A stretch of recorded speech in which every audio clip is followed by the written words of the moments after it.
Captain Hyunwoo stood on the bridge of the Stellar Harmony and watched the stars drift past. The ship was small for a cargo vessel, only carrying 12 crew members.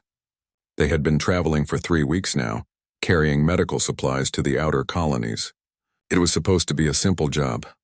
"Captain, I'm getting something on the long-range sensors," Ji-hai said from her station.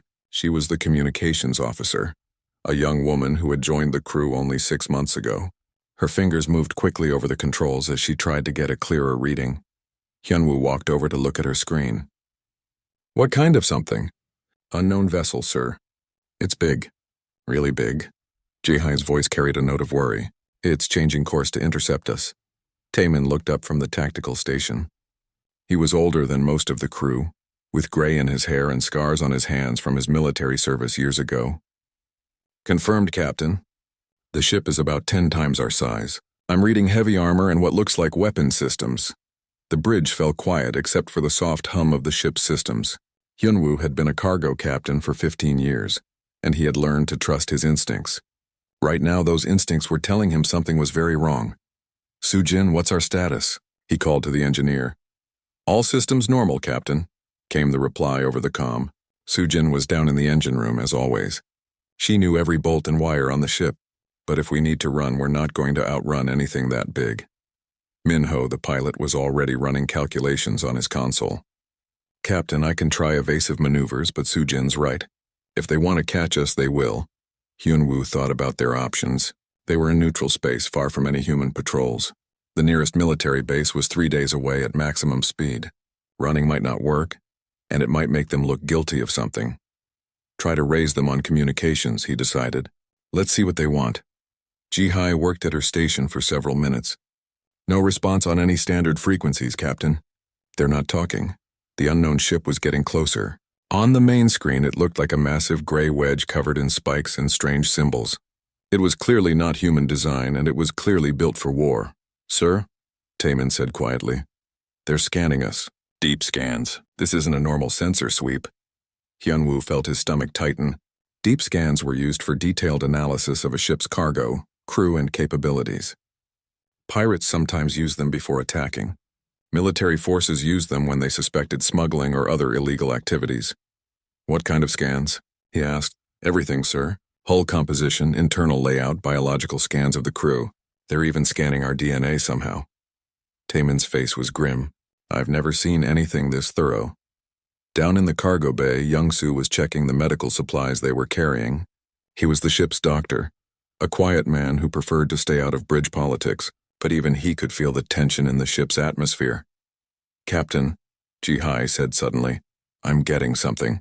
Not a communication, but some kind of data transmission between their ship and somewhere else. I can't decode it, but they're definitely talking to someone about us." Hyunwoo made his decision. "I'll stop. Full power to communications and sensors. I want to know everything about that ship." Minho brought the Stellar Harmony to a complete stop. Without the engine noise, the bridge seemed even quieter. Everyone could hear their own heartbeats. "Sir," Taemin reported, "the scanning has stopped. They're holding position about 1,000 kilometers away." "Any idea what they found?" Hyunwoo asked. "Not exactly, but based on the scan patterns, they were looking at our biology, our technology level, our weapon systems, and our cargo manifest. Very thorough." Young-soo's voice came over the comm from the medical bay. "Captain, is everything all right up there?" "I'm getting some strange readings on the medical scanners. Something was probing our biological systems pretty deeply." Hyunwoo exchanged glances with his bridge crew. "Stay alert, Doctor. We might have visitors soon." The alien ship had been studying them for almost an hour now. Whatever they had found, they were taking their time to analyze it. That could be good or bad depending on their intentions. "Captain," Ji-hai said, "I'm intercepting more data transmissions. They're definitely reporting to someone. The signals are going out on a frequency I can't identify, but they're strong enough to reach several star systems." "So they're not alone," Hyunwoo muttered. "That's just wonderful." Soo-jin's voice crackled over the comm from the engine room. "Captain, I don't like the look of their engine signature. That's not a trade ship or an exploration vessel. That's a warship built for hunting other ships." Taemin nodded in agreement. "The weapon signatures are definitely military grade. Heavy plasma cannons, missile tubes, and something I can't identify that's putting out a lot of energy." Hyunwoo walked to the front of the bridge and stared at the alien ship on the main screen. In all his years as a cargo captain, he had never encountered anything like this. First contact with alien species was supposed to happen through official diplomatic channels. Not random encounters in neutral space, sir, Minho said quietly. If we're going to run, now would be the time. They're not moving and we might be able to get a head start. No, Hyunwoo decided. If they wanted to destroy us, they would have done it already. They're studying us for a reason. Maybe they just want to talk. Or maybe they're deciding if we're worth keeping alive, Taemin muttered. Young-soo joined them on the bridge, carrying his medical scanner. Captain, that deep scan they did went right through our bodies. They know our heart rates, our brain activity, even our genetic makeup. I've never seen anything like it. What would they want with that information? Ji-hai asked. Lots of things, Taemin answered grimly. Biological weapons, slavery markets, or just figuring out how dangerous we are. The alien ship suddenly began moving again. It was coming closer, much closer. Red alert, Hyunwoo ordered. All crew to stations. Prepare for possible contact. Alarms sounded throughout the small ship. In the cargo bay, crew members began securing loose items and checking emergency equipment. In the engine room, Soo-jin powered up all systems and prepared for emergency maneuvers. Captain, Ji-hee said, her voice tight with tension. I'm receiving a signal. Audio only. Put it through. The bridge speakers crackled and then an alien voice filled the air. It was deep and harsh, speaking in a language none of them recognized. But somehow the words were being translated. Small ship. You will surrender your vessel and submit to boarding. Resistance will result in destruction. You have 60 seconds to comply. The transmission ended, leaving the bridge in silence. Well, Hyunwoo said quietly. I guess talking is off the table. He looked around at his crew. These were good people. Civilians who had signed up to carry cargo between human worlds. They weren't soldiers or warriors. But they were his responsibility and he would do whatever it took to keep them safe. Taemin, what weapons do we have? 2 light plasma cannons and some defensive missiles. Nothing that would even scratch that ship. Soo-jin, can we outrun them? Not a chance, Captain. They're faster than us. Hyunwoo took a deep breath. Then we'll have to be smarter than them. The alien ship was almost on top of them now, its massive bulk blocking out the stars. Whatever happened next, Hyunwoo knew their quiet cargo run was about to become something very different. The aliens had made one mistake, though. They had scanned the humans and found them weak. But scans could only tell you so much about a species. They couldn't tell you about courage, determination, or the human ability to fight back when cornered. The aliens were about to learn that lesson the hard way. War Commander Thexval studied the scan results on his command screen with growing satisfaction.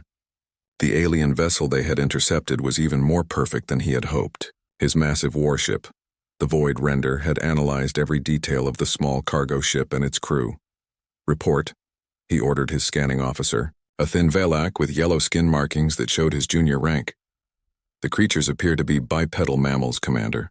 No natural armor, no venomous systems, no enhanced strength beyond basic muscle tissue. Their skeleton is surprisingly fragile compared to our species. Thexval's mandibles clicked together in pleasure. The Velak were a warrior race that had conquered 14 star systems in the past century. They were strong, fast, and built for combat. These new creatures looked pathetically weak by comparison. What about their technology? He asked. Primitive, sir. Their weapons are minimal. Their shields are basic, and their ship appears to be designed for cargo transport rather than combat. The scans show they have no military training equipment aboard. Another Velak officer, this one with the blue markings of the Intelligence Division, stepped forward. Commander, the biological scans show they consume plant matter and small animals. Their brain chemistry suggests they are naturally peaceful. The computer has classified them as Class 7 docile herbivores. Thexval's 4 eyes gleamed with excitement. Class 7 docile herbivores were exactly what the Velak slave markets needed. These creatures would be perfect for manual labor in the asteroid mines, and their apparently gentle nature meant they would be easy to control. Any signs of military capabilities? He asked, though he was certain of the answer. None, sir. Their ship has minimal weapons. Their crew shows no military formation, and their biology indicates they are naturally non-aggressive. They even tried to communicate with us peacefully when we began scanning. The scanning officer pulled up more data. Their DNA shows they evolved on a planet with relatively mild conditions. No major predators, stable climate, abundant food sources. They appear to have never faced serious evolutionary pressure to develop combat abilities. Thexval walked to the viewing port and looked at the small human ship.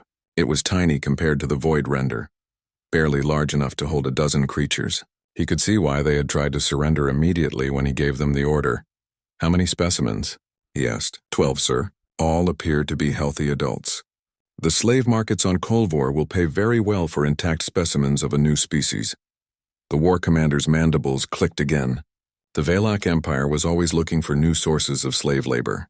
Their expansion into 14 star systems meant they needed workers for mining operations, construction projects, and other dangerous tasks that Valak citizens would not do.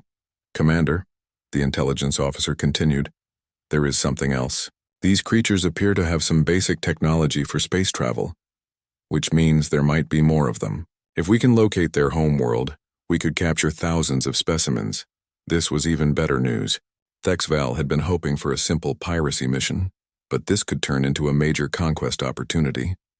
A whole planet of weak, docile creatures would provide the Valak Empire with slaves for generations.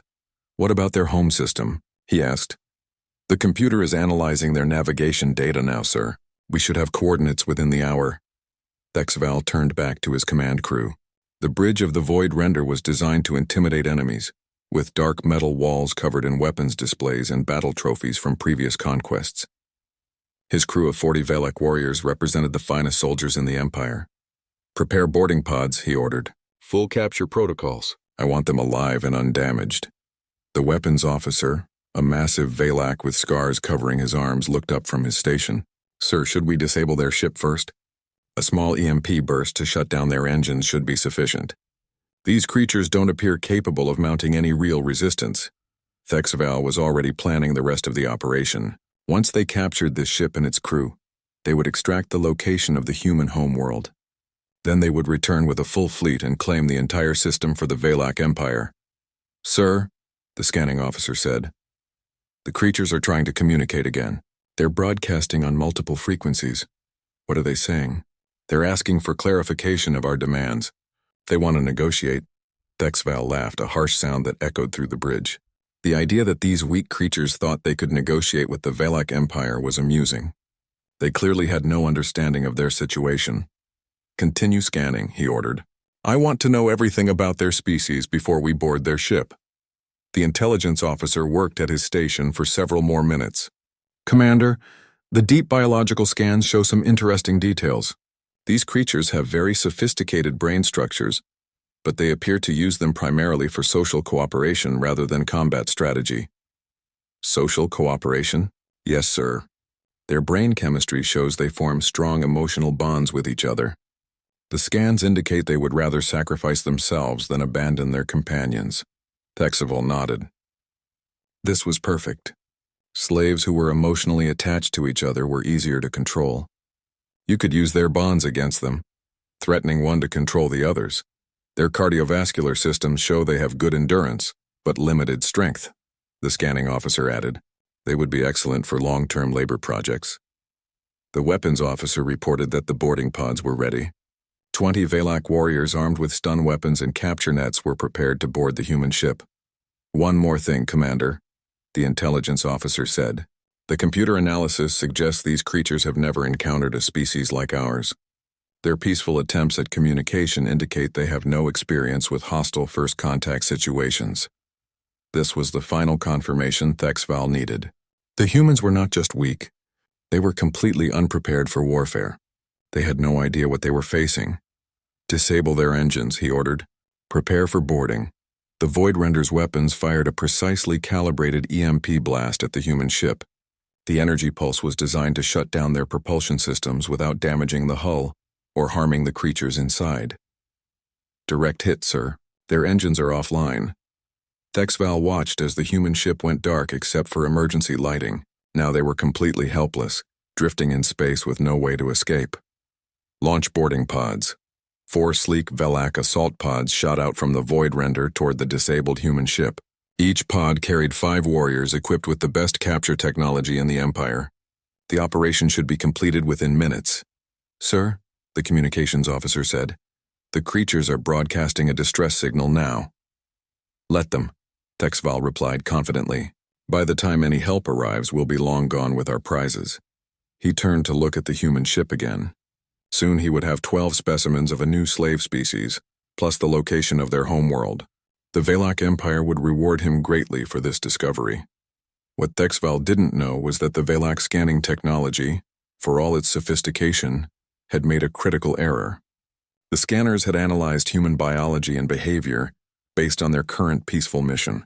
They had measured muscle density, brain chemistry, and genetic markers, but they had completely missed the most important thing about humans. The scanners couldn't detect the psychological evolution that had made humans into one of the most dangerous species in the galaxy.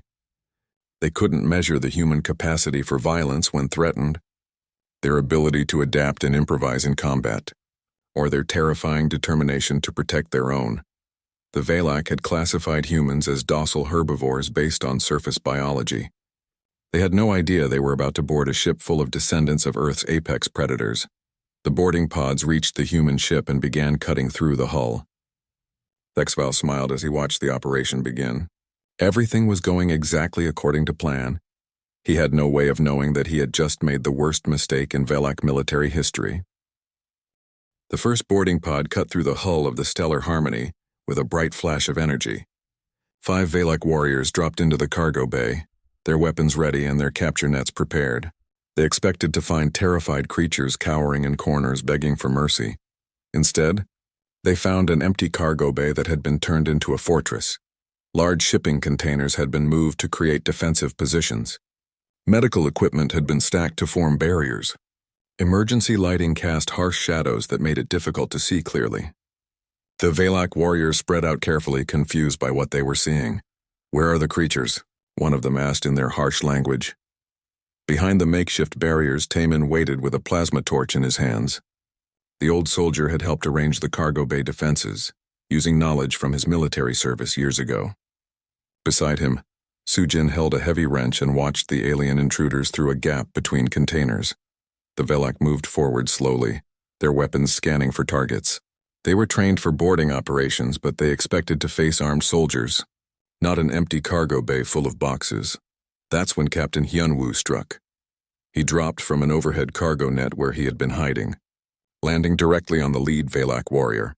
The alien was strong and fast, but he wasn't prepared for an attack from above. Hyunwoo drove an emergency cutting tool into the warrior's neck. Finding the gap in his armor with deadly precision, the other Valak spun around, trying to locate their attacker. But Taemin was already moving. The plasma torch cut through alien armor like paper. The former soldier moved with deadly efficiency, using the cargo containers as cover while he picked off the intruders one by one. Sujin waited until one of the aliens came close to her hiding spot, then swung her heavy wrench at his knee joint. The Valak went down hard, and she followed up with a strike to his head that left him unconscious. In less than 3 minutes, all 5 Valak warriors were dead or unconscious. The humans had suffered no casualties. Up on the bridge, Jihai was working frantically at her communication station. The distress signal she had been broadcasting was finally getting through to human space. She had managed to boost the signal using power from non-essential systems. "Captain," she called over the comm, "I've got a response to our distress call. Human patrol ship Iron Wolf is 3 hours away at maximum speed. Minho was at the pilot station trying to restart their engines. The EMP blast had shut down their main propulsion, but the backup systems were slowly coming online. How are we doing down there?" Hyunwoo's voice came over the comm from the cargo bay. 5 aliens down, Taemin reported, but there are more pods incoming. Young-soo had joined the fight in the cargo bay, and he was proving to be just as dangerous as the others. His medical knowledge of anatomy made him deadly with a scalpel, and he knew exactly where to cut to disable an opponent without killing them. The second boarding pod breached the hull near the engine room. 5 more Valak warriors entered the ship, but Sujin was ready for them. She had rigged several emergency systems to overload when triggered, creating bursts of steam and sparks that confused the aliens. While they were disoriented, she attacked with a piece of broken pipe, targeting joints and weak points in their armor. Her knowledge of the ship's layout gave her a huge advantage, and she led the aliens into traps she had prepared. The third boarding pod came through the medical bay, where Young-soo was waiting. The doctor had turned his medical supplies into weapons, using surgical tools and chemical compounds to create makeshift explosives and poison gas. The fourth pod breached near the crew quarters, but by then the humans had learned the Valak attack patterns. They worked together with deadly coordination, using their superior knowledge of the ship to outmaneuver and defeat enemies who were individually stronger and better armed. On the bridge of the Void Render, War Commander Thexval watched in growing horror as his boarding parties were systematically destroyed. The tactical display showed 20 Valak warriors dead or missing, while the human ship remained under enemy control. "How is this possible?" he demanded. The scans showed they were docile herbivores. "Sir," the scanning officer replied nervously, "perhaps the scans were incorrect." "Incorrect? Our scanners are the most advanced in the Empire. They analyze their DNA, their brain chemistry, their entire biological profile." But Thexval was beginning to realize that something had gone very wrong. These creatures were not acting like docile herbivores. They were fighting like experienced warriors, using tactics and weapons with deadly skill. "Sir," the intelligence officer said, "I'm detecting unusual neural activity from the human ship. Their brain patterns are completely different from what we scanned earlier." "Different how?" "During the initial scan, their brains showed patterns consistent with peaceful social cooperation. Now they're showing patterns I've never seen before. High levels of aggression, tactical thinking, and something the computer is calling pack-hunting behavior." Thexval stared at the tactical display. Half of his boarding force was gone, and the humans were still fighting. These were not the weak, frightened creatures his scanners had promised. Back on the Stellar Harmony, Captain Hyunwoo was coordinating the defense from the cargo bay. He had found the Valak command frequencies and was listening to their communications, trying to understand their tactics. "Taemin," he called, "they're sending another wave. 6 warriors this time, coming through the main airlock." "Ready for them, Captain."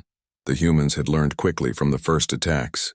They knew how Valak armor worked, where the weak points were, and how the aliens moved and fought. Each boarding attempt was getting easier to repel.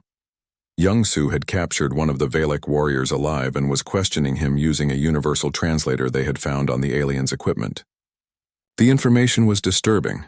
"Captain," Young-Soo reported, "according to this prisoner, they scan species to determine if they're suitable for slave markets. Their computer classified us as Class 7 docile herbivores based on our biological profile." Hyunwoo felt a cold anger building in his chest. These aliens had attacked his ship and his crew because they thought humans would make good slaves. "What else?" he asked. "They're from something called the Valak Empire. They've conquered 14 star systems using the same tactics. Scan a species, classify them as weak, then capture them for slavery." Taemin looked up from his defensive position. "Captain, they made one hell of a mistake this time." The 5th boarding attempt came through the hull breach near the bridge. But by now the humans were working together like a military unit. They had divided into teams, each covering a different section of the ship, and they communicated constantly to coordinate their attacks. Sujin had rigged the ship's internal sensors to track Valak movement, while Jihai used the communication systems to jam their tactical frequencies. Minho had restored partial power to the engines and was using the ship's maneuvering thrusters to make it harder for the Valak to maintain their boarding positions. Each human had found ways to use their civilian skills as weapons: the doctor's knowledge of anatomy, the engineer's understanding of systems, the communications officer's expertise with electronics, the pilot's spatial awareness. All of it was being turned against their attackers. What the Valak scanners had failed to detect was that humans were not peaceful by nature. They were peaceful by choice. And when that choice was taken away from them, when their families and friends were threatened, they became something entirely different. The Valak had scanned human biology, but missed human psychology. They had analyzed human technology, but ignored human adaptability. Most importantly, they had seen human cooperation, but failed to understand that it made them more dangerous, not less. On the Void Render, Thexval was facing a complete tactical disaster. His boarding force had been reduced by 3/4, and the humans showed no signs of surrender. "Sir," the weapons officer said, "should we destroy their ship and retreat?" Thexval hesitated. Destroying the ship would eliminate the evidence of his failure, but it would also eliminate any chance of learning what had gone wrong. The Valak Empire needed to know about this new threat. No, he decided. Prepare the ship for ramming speed. We'll crush their vessel and capture any survivors for interrogation." But as the void render began to accelerate toward the human ship, new contacts appeared on the tactical display. 3 human warships had arrived in response to the distress call, and they were moving to intercept. Thexval realized with growing dread that his simple slave-hunting expedition had become something much more dangerous. The humans were not the weak prey his scanners had promised. They were something else entirely, and now their friends were coming to help them. The war commander was about to learn that attacking humans was the worst mistake the Valak Empire had ever made. Captain Deho stood on the bridge of the Iron Wolf and studied the tactical display with cold professional interest. His patrol cruiser had responded to the distress call from the Stellar Harmony, expecting a simple rescue mission. What they had found was something that would change everything. "Report," he ordered his tactical officer. Lieutenant Yunji worked quickly at her station, analyzing the sensor data from the battle site. "Sir, we have one human cargo vessel under attack by an unknown alien warship. The alien vessel is approximately 10 times larger than the cargo ship and appears to be heavily armed." "Status of the Stellar Harmony? They're holding their own, sir, but they're heavily outgunned. Long-range scans show they've repelled multiple boarding attempts, but their hull is damaged and their engines are operating at partial power." Captain Deho had served in the human military for 20 years. He had fought pirates, smugglers, and rebel forces across a dozen star systems. But this was the first time he had encountered hostile aliens attacking human civilians. "Sergeant Junseo," he called to his Marine commander, "prepare boarding parties." "Full combat loadout." "Yes, sir. How many aliens are we expecting to face?" Yunji answered from her station. "Scans show approximately 100 life forms aboard the alien vessel. They appear to be a warrior species heavily armed and armored." Sergeant Junseo grinned. He was a veteran of dozens of boarding actions, and the prospect of fighting new enemies excited him. "My Marines are ready, Captain." But Deho had a different plan. He wasn't going to board the alien ship. He was going to teach them a lesson they would never forget. "Yunji, I want a complete tactical analysis of that alien vessel. Weapons, armor, propulsion, everything, and I want to know exactly what happened here." The lieutenant worked for several minutes, pulling data from long-range sensors and communications intercepts. What she found made her face go pale. "Sir, based on the communication patterns and tactical analysis, it appears the aliens scanned the Stellar Harmony and classified humans as a weak species suitable for slavery. They attacked without provocation and attempted to capture the crew." Captain Deho felt a cold rage building in his chest. Someone had attacked human civilians because they thought humans were weak. That was a mistake that needed to be corrected immediately. "Open a channel to the Stellar Harmony," he ordered. Captain Hyunwoo's face appeared on the main screen. He looked tired and dirty from the fighting, but his eyes were alert and determined. "Captain Hyunwoo, this is Captain Deho of the Iron Wolf. What's your status?" "We've repelled their boarding attempts and captured several prisoners," Hyunwoo reported. "But our engines are damaged and we can't outrun them if they decide to destroy us." "Understood. What can you tell me about these aliens?" "They call themselves the Valak Empire. According to our prisoners, they scan species to determine if they're suitable for slave markets. Their computers classified humans as docile herbivores, based on biological scans." Deho exchanged glances with his bridge crew. The implications were staggering. An alien empire was hunting other species for slaves, and they had made the mistake of targeting humans. "Captain," Yunji said quietly, "there's something else. We're detecting communication signals from the alien ship to other vessels. They're calling for reinforcements." "How many ships?" "At least 6 more vessels, sir. They should arrive within the next few hours." Deho made his decision. "Signal the Stellar Harmony. Tell them to maintain their position and continue monitoring their prisoners. We're going to handle the alien ship." "Sir?" Sergeant Junseo asked. "What are your orders?" "We're going to capture that ship intact," Deho replied. "I want prisoners, I want their technology, and I want their navigation records. Most importantly, I want them to understand exactly what kind of species they just tried to enslave." The Iron Wolf was a military vessel designed for exactly this kind of operation. Unlike the cargo ship Stellar Harmony, it was built for war, with heavy armor, advanced weapons, and a crew of professional soldiers. Lieutenant Yunji began the tactical analysis of the Valak ship. "Sir, their vessel appears to be heavily armed but designed primarily for intimidating weaker opponents.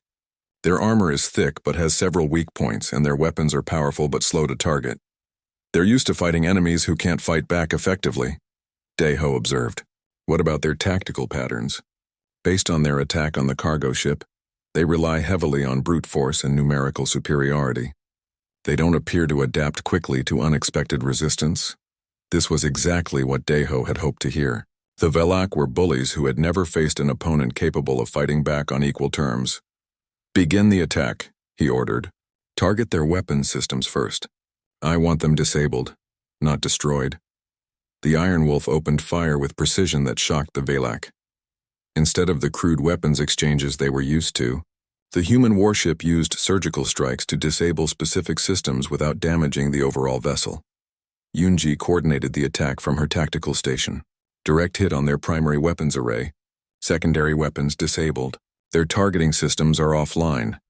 On the bridge of the Void Render, War Commander Thexval watched in disbelief as his ship was systematically dismantled by the human warship.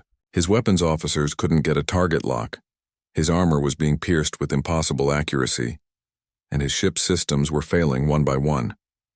How are they doing this? He demanded. Sir, their targeting is unlike anything in our combat databases. They're hitting specific components with surgical precision. Captain Daeho was demonstrating something the Velak had never encountered before. Human military tactical thinking.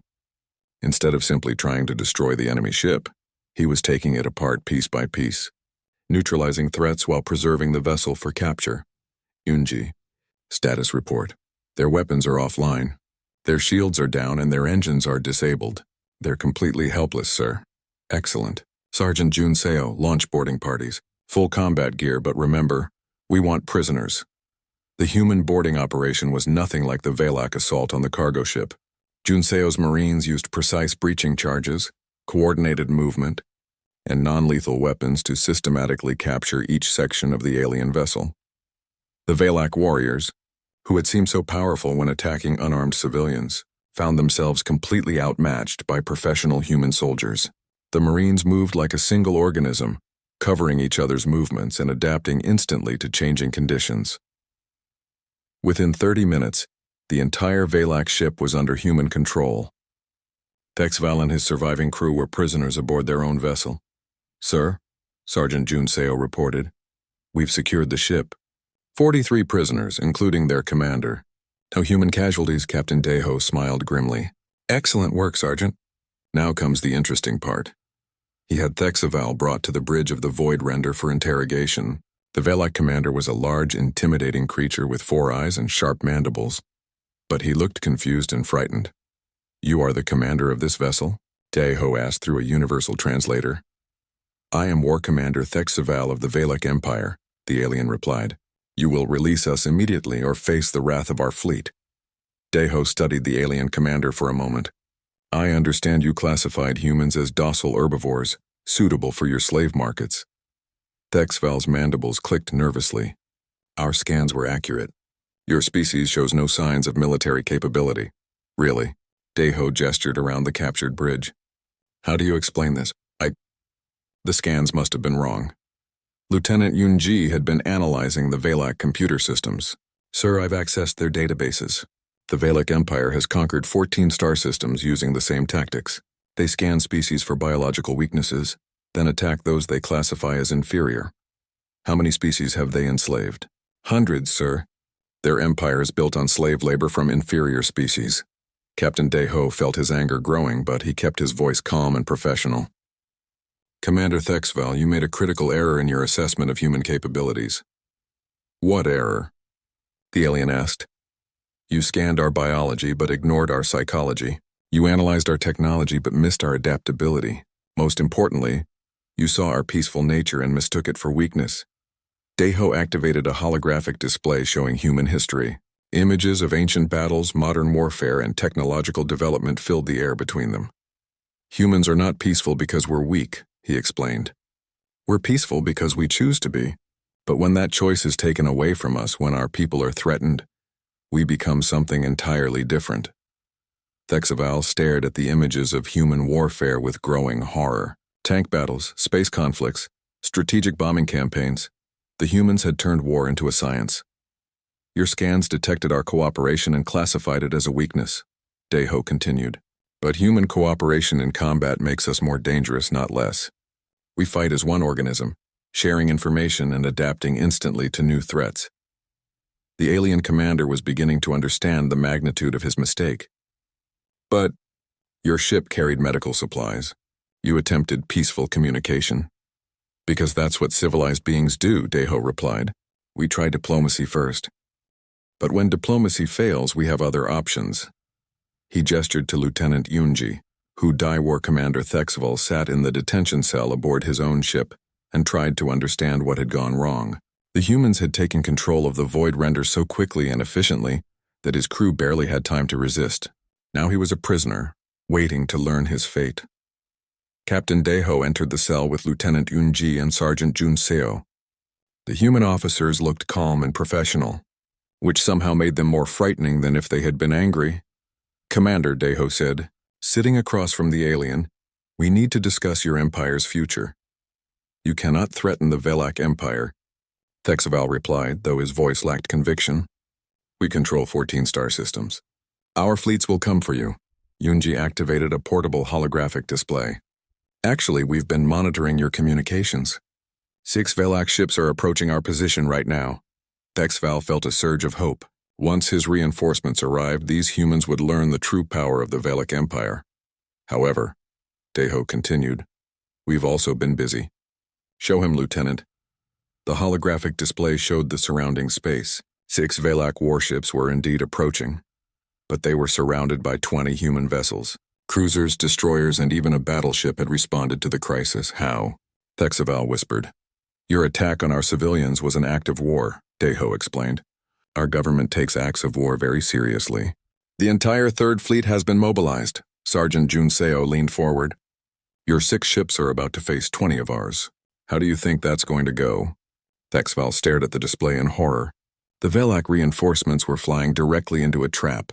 The humans had turned his rescue mission into a military disaster. You don't understand, he said desperately. The Velak Empire has thousands of ships. This is just the beginning.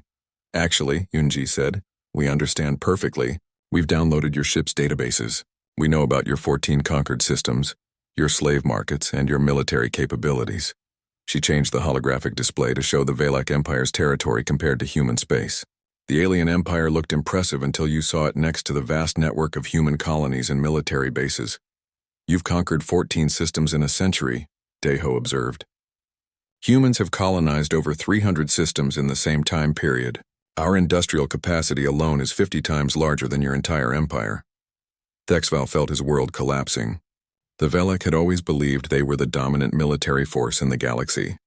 The idea that there was a much larger, much more powerful civilization had never occurred to them. But your scans, he protested weakly. Our technology showed you were weak. Your technology was designed to identify species suitable for slavery, Yunji explained. It looks for biological weaknesses and peaceful behavior. It's not designed to assess actual military capability.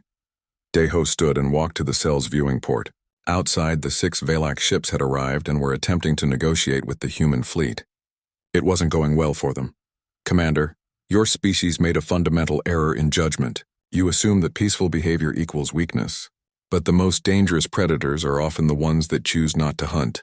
I don't understand, Thexval said. Sergeant Junseo answered. Humans evolved as pack hunters on a world full of dangerous predators. We survived ice ages, plagues, and global disasters. We turned warfare into an art form long before we reached the stars.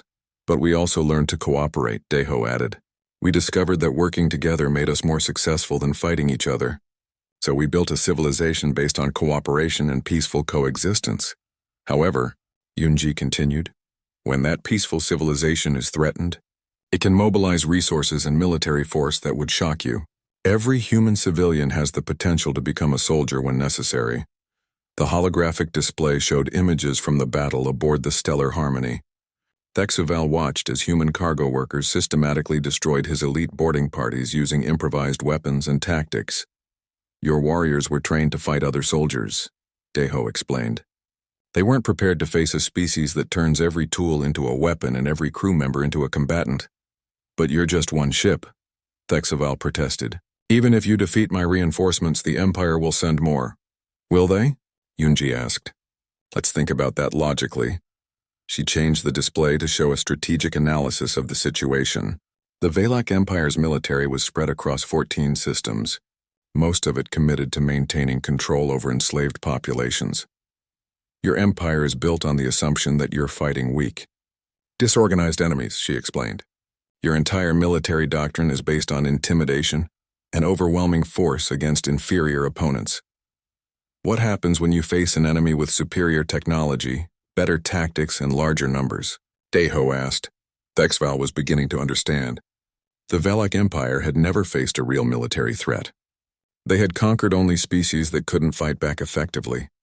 Against humans, their advantages would become disadvantages. Your slave populations will revolt the moment they learn there's a power that can defeat you, Sergeant Junseo pointed out. Your military is designed for occupation duty, not real warfare, and your leaders have never had to deal with an enemy that can actually threaten your home systems. The holographic display showed the tactical situation in real time. The 6 Valak ships had surrendered without firing a shot when they realized they were completely outnumbered and outgunned. Your reinforcements just became our prisoners, Deho observed. They took one look at our fleet and gave up immediately. Thexval watched his empire's military prestige crumble before his eyes. The Valak had always relied on their reputation for invincibility to keep their enemies in line. But that reputation was built on fighting defenseless opponents. What do you want? He asked finally. First, Deho said, you're going to return to your empire and deliver a message. The Valak Empire will immediately release all slaves and cease all military expansion. The Council will never agree to that. They will when they understand the alternative, Yunji said grimly. We've analyzed your military capabilities, your industrial base, and your political structure. If necessary, humans can dismantle your entire empire in less than 6 months. You're bluffing, Sergeant Junseo laughed. Commander, we captured your most advanced warship in 30 minutes using a single patrol cruiser. What do you think a full human battle fleet could do to your home system? The holographic display showed human military assets across their territory. Hundreds of warships, thousands of support vessels, and industrial facilities that could produce more ships in a month than the Valak Empire had built in a decade. But we're not interested in conquest, Deho continued. We don't want your territory or your resources. We just want you to stop enslaving other species. And if we refuse, then we'll demonstrate what happens when you pick the wrong species to provoke, Yunji said quietly. Thexval stared at the display showing human military power and felt a fear unlike anything he had ever experienced. The Valak Empire had built its success on being the strongest predator in their region of space. Now they had discovered there was something much more dangerous out there. There's one more thing, Deho said. We're going to escort you back to your territory personally. Every species you've enslaved is going to learn that the Valak Empire can be defeated. We're going to make sure they understand they have options. You're going to start a galactic war, Thexval protested. No, Deho replied. We're going to end one. Your empire has been at war with every species you've encountered. You just never realized it because your victims couldn't fight back. The cell fell silent as Thexval contemplated the destruction of everything he had believed about Valak superiority. His species had ruled through fear and intimidation, but fear only worked when your enemies believed you were invincible. Your scanners made one critical error, Deho said as he prepared to leave. They analyzed what humans are, but they completely missed what humans can become when necessary. What do you mean? You scanned us during peacetime and found a cooperative, peaceful species. But humans have another mode of existence that only activates when we're threatened. We call it war, and we're very, very good at it. Lieutenant Yunji closed the holographic display. Your empire is about to learn why peaceful species are often the most dangerous ones to provoke. As the human officers left the cell, Thexval realized that everything had changed. The Valak Empire's reign of terror was over, ended by a species they had dismissed as harmless prey. The humans had been peaceful because they chose to be, not because they had to be, and when that choice was taken away from them, they had revealed themselves to be the most dangerous predators in the galaxy. The Valak had picked the wrong species to provoke, and now they would face the consequences of that mistake. Across the Empire, slave populations would learn that freedom was possible. Valak military forces would discover they were no match for an enemy that had evolved warfare into a science. And somewhere in human space, military planners were already preparing for the liberation of 14 star systems and hundreds of enslaved species. The galaxy would never be,